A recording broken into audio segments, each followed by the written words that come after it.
27th and 29th that were sent out by Tony.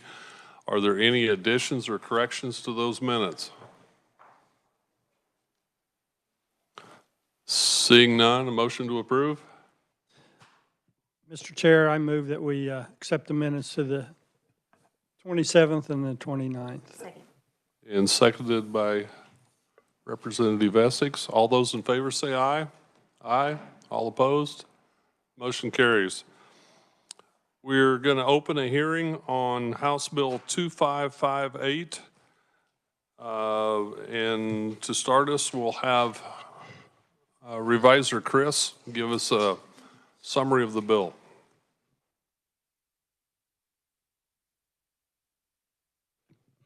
Thank you, Mr. Chairman. Good morning, committee. It's good to be back in front of House Committee on Water.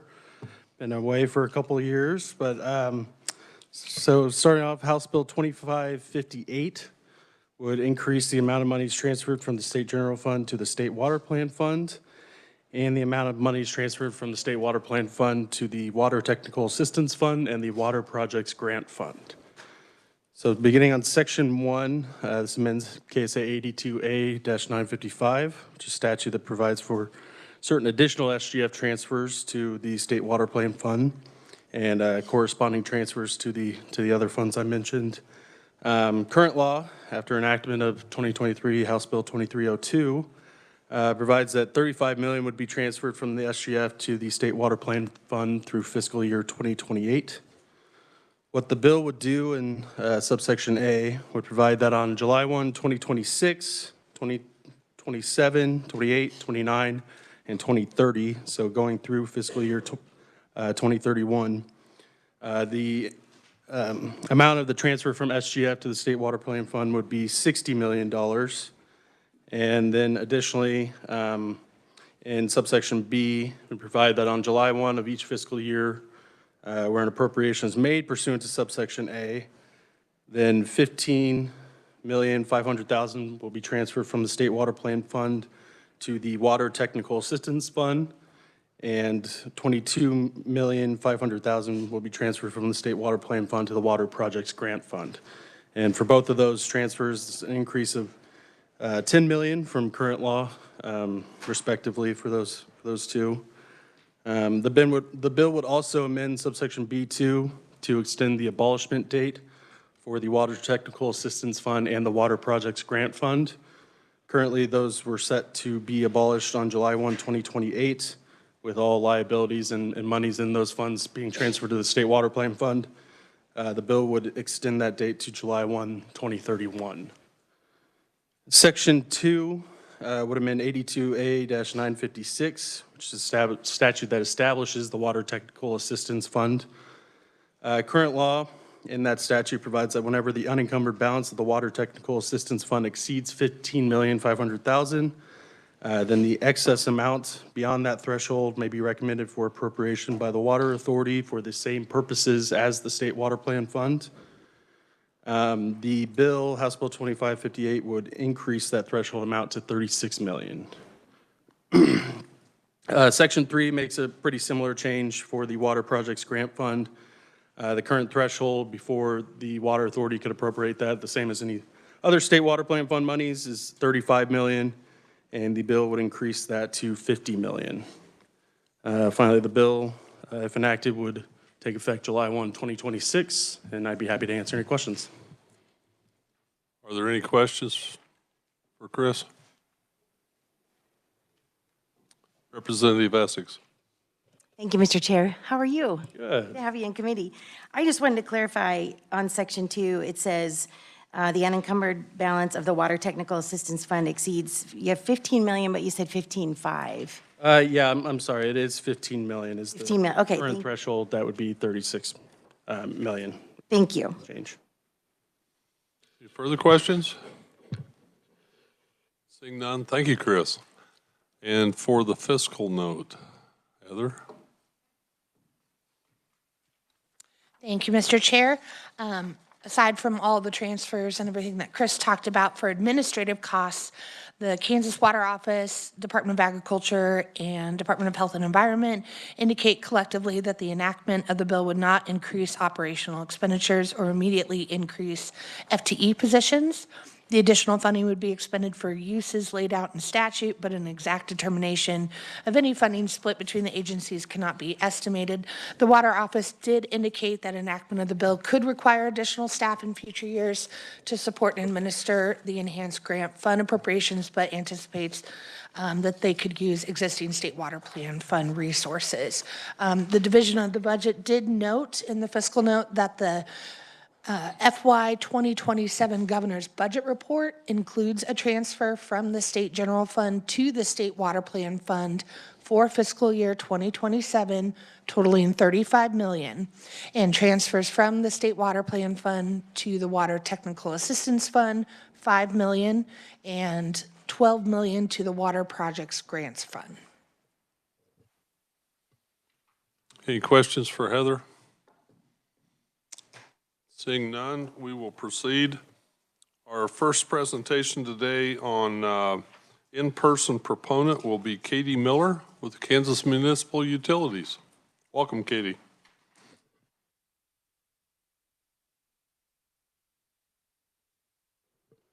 Good morning. Thank you, Chairman Minix. Thank you, members of the committee.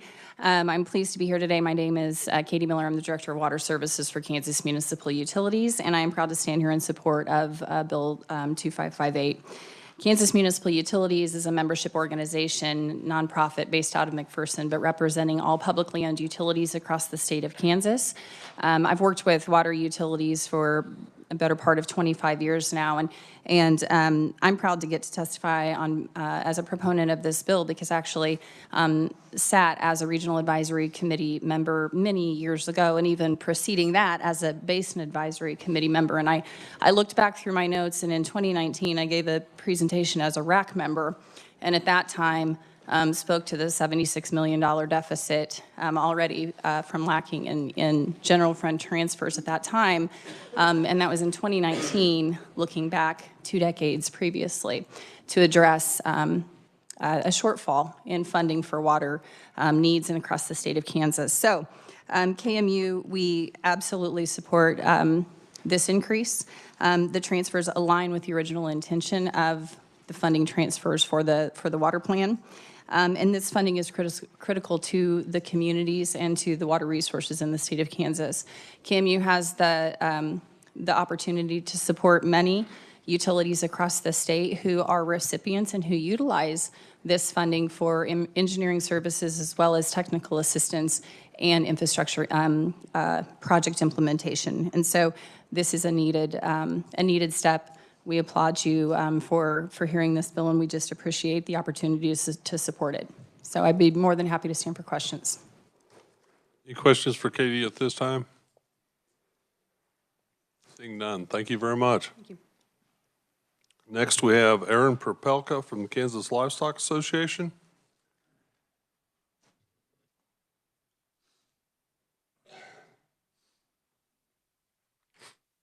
Thank you, Mr. Chairman, members of the committee. I'm Aaron Popelka with the Kansas Livestock Association.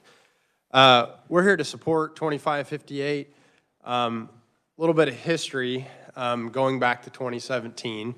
We were a member of the Blue Ribbon Task Force on Water. At that point, we signed on to a plan that would provide stable long-term funding, and that report called for a percentage of sales tax revenue.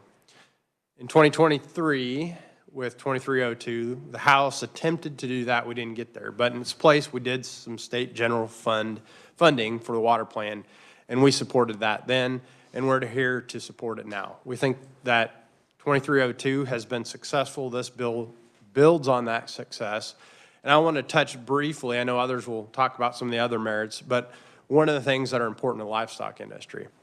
One of the things in statute currently, and this bill keeps, is section 82A 955C5, and that directs the Water Authority to look at using stock water fees to fund a stock water grant program. Stock water, which are used at livestock facilities of 1,000 head of beef cattle or more are required to pay 3 cents per 1,000 gallons used for the water. There's a range. Obviously, it's based on the amount of cattle we're feeding in Kansas. We're down a little bit. If you've listened to the news, beef cattle numbers, where our herd's at the lowest point it's been in over half a century. And so the fees naturally have gone down some. They're projected to be about $450,000. But what we've been able to do with that program is, as I tell our guys, this is money you're paying in. You're able to, our guys are a little hesitant sometimes to access government grants, government programs, but I said, this is really money you're paying in, and it's helping focus on improving water efficiency. And so through the program that's been set up, it's administered through the Department of Ag, Division of Conservation. Our members have been able to use cost share money to do systems that include upgraded water monitoring systems, more efficient cattle waters, water recycling systems, and storage tanks within the feed yards that have led to significant results in conserving water. So we think the state general fund money into the program will help preserve that fee program grant program that's currently ongoing. And so with that, Mr. Chairman, happy to stand for any questions. Any questions? I've noticed the proposed projects that many of the feed yards have looked at, and the dairies on their recycling and stuff. Someday I'd like to see the amount of water that we think, it's like an incentive program, but we've leveraged this multiple times. I would say that we're getting a lot of return for our small investment in the incentives. Someday I'd like to see that quantified, I guess. And I think if we reach out, KLA Environmental Services, our for-profit engineering firm, has designed one of those systems, and they have a pretty good idea of the amount of water that can be saved, if you will, by the reuse. And what that is, so recycling, when I say recycling, it doesn't mean we're taking like the runoff lagoon water and putting it into the livestock. What happens is you have livestock waters, when it gets cold, they tend to continuously run. We're able to capture that, run it through a filtering system, and put it back into the waters. So that's what I say when we're talking recycling. I do know there are some projects out there currently in the works looking at reuse of lagoon water, so that's going to be the next step. But I think, Mr. Chairman, we could probably get you kind of a general idea on the recycling systems in place about how many gallons per head per day we're seeing. I'm hearing good successes from that program anyway, and we're still at early stages, so more and more are adopting these types of practices. Yes, it's great results, and we found that at the feed yard level, if we can show that the feed yards are leading, we can kind of by association get some of our customers, if you will, some of the irrigators who are selling feed in the feed yard interested in water conservation too, and kind of build some momentum. So it's been a great thing. Even though our cattle numbers are down, it seems like we're feeding them longer. It'd almost be interesting to see what the head days compare, because we're feeding 165 days to 1,600 pound harvest weight, where we used to do 125 days to 1,400 pounds. So the amount of meat produced in this state, I don't think is diminished to the same level that the overall cattle numbers have. Yeah, well, last week we just had our national convention, and Cattle Facts, a major economics firm, put up some data on, we've increased not only the days on feed, but the carcass weights. And so even though our herd numbers are down, beef production's only down slightly. And so it's a good story to tell when consumers are definitely demanding the product, that we're able to adjust and kind of fill the gaps. Any further questions? Seeing none, thank you very much. Next, we have Katie Durham, GMD1 Director on WebEx. Can you bring up Katie? Good morning, Mr. Chair. Thank you. Good morning, committee. Are you able to hear me okay? That's fine. Great. Thank you very much for the opportunity to provide testimony today on behalf of the Western Kansas Groundwater Management District Number 1 in Scott City. We are a proponent of House Bill 2558. As I've discussed with the committee before, about a week or so ago, we do have some active communities that are working with funds that were previously provided as part of 2302 funding. And we've heard just tremendous feedback. One of the things I do want to kind of highlight is the importance of these the funding availability for unincorporated communities and very small municipalities. I've noted before the community of Weskin is an unincorporated community of 200, very limited tax resources and funding availability there. And so these funds have just really been imperative in getting resources out to these communities, not only for the physical projects, but the planning, the resources, the engineering, and all those things that sometimes we don't have as much access to out here in Western Kansas. So we're really excited to see the momentum of this project, and we're just very much in favor of continuing the funding and feel that we're just scratching the surface when it comes to communities that need these resources, specifically in Western Kansas, in these Lima high priority areas. And as we implement House Bill 2279, it's going to be important that we have these resources to continue to help the individual municipalities that are directly affected. So with that, keep it short and sweet, but I'm happy to answer any questions that the committee may have. Any questions? Seeing none. Thank you very much, Katie. Thank you. Next on our agenda, we'll have Wendy Stark with the Kansas League of Municipalities. Welcome, Wendy. Good morning. Thank you, Mr. Chairman and committee. I'm Wendy Stark, Legislative Liaison with the League of Kansas Municipalities, and we are here today in support of 2558. Several things that I wanted to mention. This is actually the longest testimony I've ever written, and I will not read every word. So I just want to share that information with you. But the Technical Assistance Fund, increasing that from $5 million to $15.5 million, we support that. Increasing the Water Projects Grant Fund from $12 million to $22.5 million, we support that. Extending the sunset until July 1st of 2031, we also support. On the second page of my testimony, I start getting into my data. I'm a data person. I like facts. I like numbers. And when I have time, I try and pull that information together. So from 2024 and 2025, 219 municipalities applied for the grants. 82, which is about 37.4% of those cities, were awarded grants. And then right now, we're in progress for 2026, so I don't have those numbers, but I do know that there were 281 applications totaling $272 million, with $18 million available to award in 2026. So we're seeing that there's definitely need. That table below, I actually put the number of applicants by region, the cities applying. And then I originally just had the first three columns, and several folks, when I presented this last year in a different committee, said the Northwest and Southwest are really low.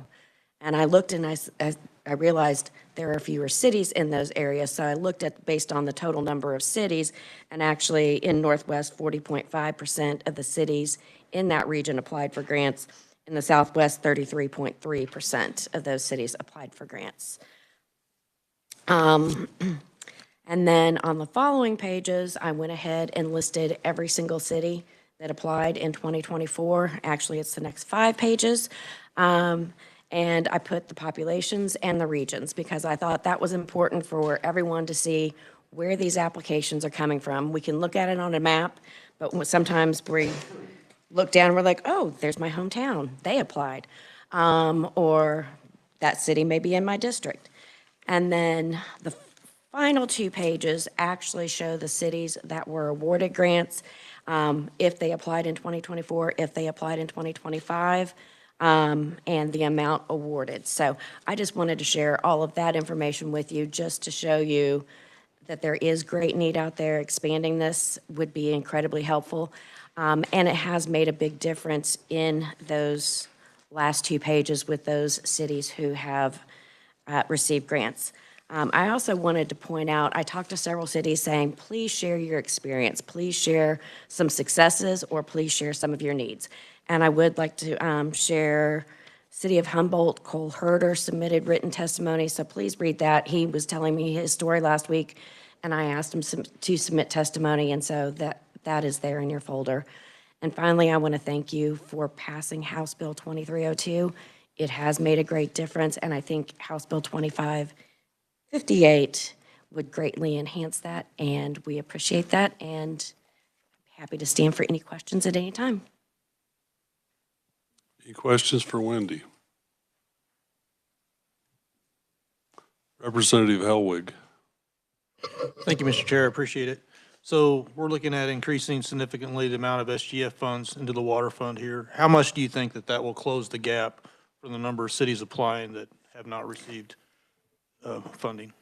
Each year, with some cities that have received the technical assistance, they may then be applying for the water projects because they've been able to get those studies done and things like that. I do think that there were decreases from 2024 to 2025. I do not know in 2026 what those number of cities look like, what the size of those projects and the scope of those projects look like. But I do think it's definitely making a difference. And I do think we will narrow that gap. Thank you. Thank you.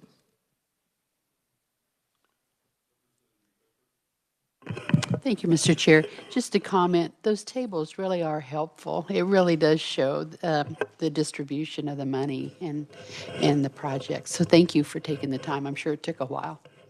Just a little bit of time. And once I get the 26 numbers, I will add those to this information. So once that's public and once those are awarded, give me a few days and I can get those tables together for you if you'd like it. Thank you. Any further questions? Seeing none, thank you very much, Wendy. Thank you, Mr. Appreciate Chair. your work on that table. It is good. Okay, thanks. I believe that's all the in-person testimony, unless there's someone else here in the room. Seeing none, I want to direct your attention to written only by Randy Stuckey with the Kansas Grain and Feed Renew Kansas Biofuels and Cara. Proponent testimony in your file. Also from Ellen Parker with Water One out of Kansas City. Written only proponent. And Cole Herder with the City of Humboldt. Proponent written. I don't believe there are any opponents at this time. We have one neutral testimony from Connie Owen. Connie here? And you're representing the Water Office Joint Agency Presentation, Water Office, KDHE, and Kansas Department of Ag. Yes, thank you for doing my intro for me. Yes, Connie Owen with the Kansas Water Office, and this is joint neutral testimony from the three water agencies, so I'm speaking also on behalf of the Department of Agriculture and the Department of Health and Environment. And I'm not sure what I can say differently than anybody else, except this is the committee where this program began. And it has made a difference. It has been appreciated. We have heard again and again and again how the 2302 grants really made a difference for people in their communities all over the state. And all we continue to hear is, keep it coming, we need more. Obviously, you've seen the number disparity between what we can award and what the requests are. So we are very grateful that there is an effort to enhance this and expand it beyond the current sunset. So we're just grateful for your efforts and your leadership with the entire legislature to get 2302 passed to begin with. And thank you for your ongoing efforts to support quality water and sufficient quantities of water. So I'm happy to stand for any questions. Any questions? Representative Blex. That's the best neutral testimony I've ever heard. Thank you. We call that neutral positive.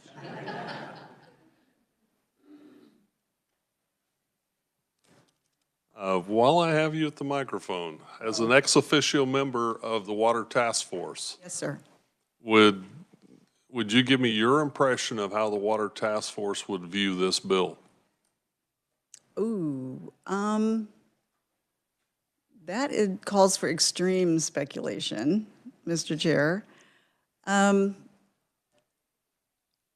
guess probably the safest thing, I cannot speak for the task force, obviously, and as an ex officio member, I'm not even a voting member on the task force, but the task force is made up of folks who appreciate and understand the needs of the state regarding water. That's why they're on the task force, and I have heard nothing to make me think that they would not be in support. Is that safe to say? Representative Blacks, that was the most mild response I anticipated, but politically correct, I guess I'd have to say. You've also heard during the task force the approach that the states of Texas, Colorado, and California have taken on water issues. And it's something this committee will learn more about in the future, but can you just give me a generalization of the importance and the investment that Kansas has made on water compared to some of these other states? I can't turn that one down. The state of Kansas has representatives, water officials, on an organization called Western States Water Council. And we meet periodically. We have about 3 conferences a year. And water officials all over the western states get together and share ideas and strategies, success stories and problems. And every single meeting we hear from these other states, whether it's Texas, Colorado, California, Wyoming, North Dakota, the money they're spending dwarfs the money that Kansas spends. It's, you know, we are among giants when we are in that room because other states invest so much more in water. And some of them are reliant on recreation, but not all of them. There are other very, very ag-intensive states. It's like whatever your economy base is, you have to invest in water. And everyone has challenges. Some are depleting aquifers. Some are serious water quality challenges. All the states up and down the Colorado River Basin are having a really tough time right now trying to figure out what to do about how to distribute the water in the Colorado River in the face of existing agreements, existing commitments, and a shrinking water supply. What we've seen from Texas that presented to the task force, what we saw from Colorado and California, they invest very, very heavily in water.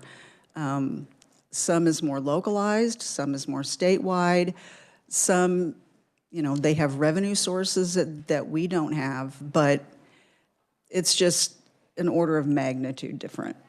And it's, you know, folks kind of look at us sometimes and sort of wonder how in many ways we really can be leaders when it's been really hard in terms of finances. Kansas is leaders in many ways. We have the best water data of any state out there. And our LEMAs are something people always want to talk about. How did you do that? How does that work? They're excited about our water injection dredging pilot program. So Kansas is doing incredible things, but in terms of the comparison of what we could be doing and the investment that other states make, it's enormous. And I'm sure that's why you asked me that question, Mr. Chair.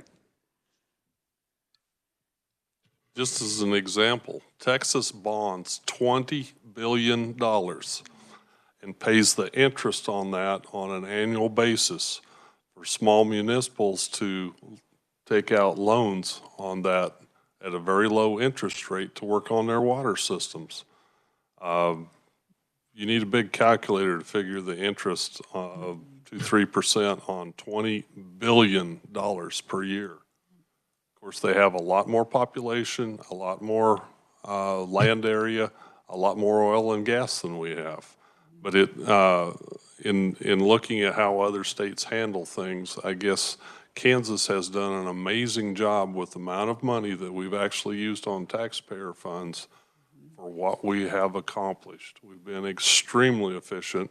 We've kicked the can down the road for a lot of years, but when we have done programs, we've been extremely efficient. Representative Vaughn? Thank you, Mr. Chair.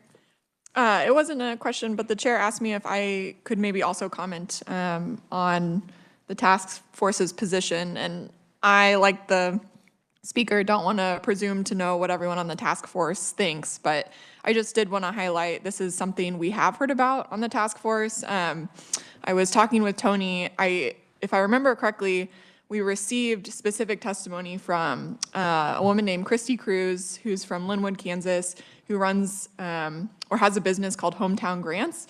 And she specifically writes grants for small communities across the state of Kansas to apply to projects such as the ones that have been mentioned today through including the grant program for 2302.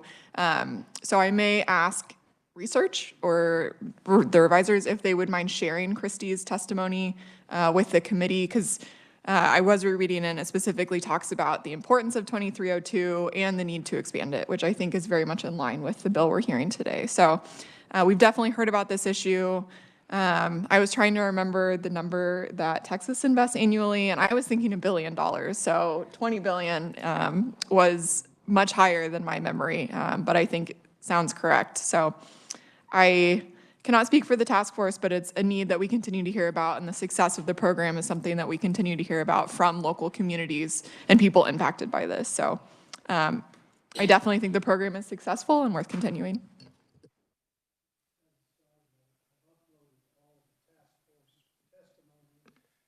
To the shared drive, so you should be able to find it. If we know what date, we can get it pretty quickly.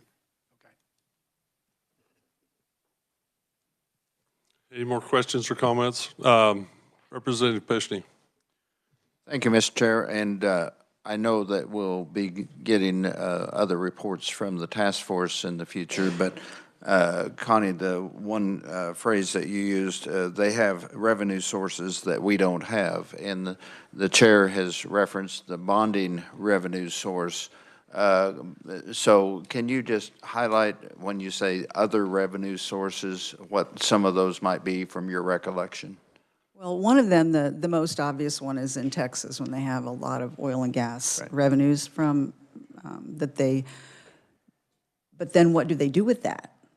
Right? Then there's a lot of that allows them to spend more on water, but those are the choices they make. And I am not an economist. I've never gotten near the idea of comparing, but I would be curious to know if you were to take these other states and somehow create a ratio of how much do they have and what's the percentage they use on water.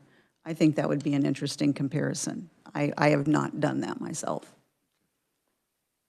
Thank you, Mr. Chair. Any other questions? Representative Pickert? Thank you, Mr. Chair. Connie, do you think in these other states that at the grassroots level, there's as much engagement as we have in Kansas, you know, with conservation and all the projects, the LEMAs, all of that, you know, for the ag producers as well as the municipalities who are conserving water and looking at other ways that we can, you know, be frugal with our water? Thank you for the question. I'm not very knowledgeable about what other states do specifically in terms of grassroots engagement, but what I've heard is they all do that in some fashion. And other states, for example, Nebraska, their regulatory framework is more local. They have natural resource districts that are all across the state. They're kind of like our groundwater management districts, but not, because the whole state is divided up into natural resource districts, and those local districts have more authority than our groundwater management districts do. The idea being to incorporate the local knowledge and the local input and what will work in that particular area. But my impression is that states all have some kind of stakeholder engagement, but I haven't really studied up on how they each do that. But I don't think anybody would get anything accomplished if they didn't have good stakeholder engagement and local involvement. To the extent that entities testify to the legislature or show up at meetings or any of those things, I don't have any impression one way or the other. Any further questions? Seeing none, thank you very much. I appreciate you answering some questions off the cuff there that you weren't prepared for. Thank you for the opportunity. I believe that is all the testimony that we've been provided through my office. I want to work this bill on Thursday. I apologize that it's such short notice. Normally, I would like to give a week. If you have an amendment or something that you'd like to add or subtract from this bill, please work quickly with Chris or Kyle to bring your amendments. We will work this bill on Thursday. Does anyone else have comments for the good of the committee? I guess I need to be honest with you folks. I felt it necessary to bring this bill to give you the opportunity on Thursday to give your opinions and work this. In the background, I wanted you to know what the Water Task Force is doing and how we're trying to move forward with some things. This committee has been an extreme leader on water issues since 23, it seems to me like. And I want you folks all to sleep on this, think about it, and come back on Thursday so we can have a robust discussion on this. Seeing no further, I'm sorry, Representative Blex. Thank you, Mr. Chair. I will have a prior doctor's appointment, will not be available Thursday, a long-term appointment getting it there. So I want the committee to know I won't be able to vote, but you got my verbal support for what we've done for water. I think I served on the water committee in 2017, way back when Katie mentioned the minus $6 million that we had deficit. I remember those days. We have come a long ways. And even though we're not ranking in dollars with other states, I think we're ranking in what we've got done and accomplished in many ways in the quality. So with 2.9 million compared to a lot of that other population, but I'll be gone, but I'll remember you in heart, and I am 100% for the committee's information. Thank you, Mr. Chair. Representative Gardner is ill today, and I hope he recovers. Wish him the best of luck. Seeing nothing further, we are adjourned.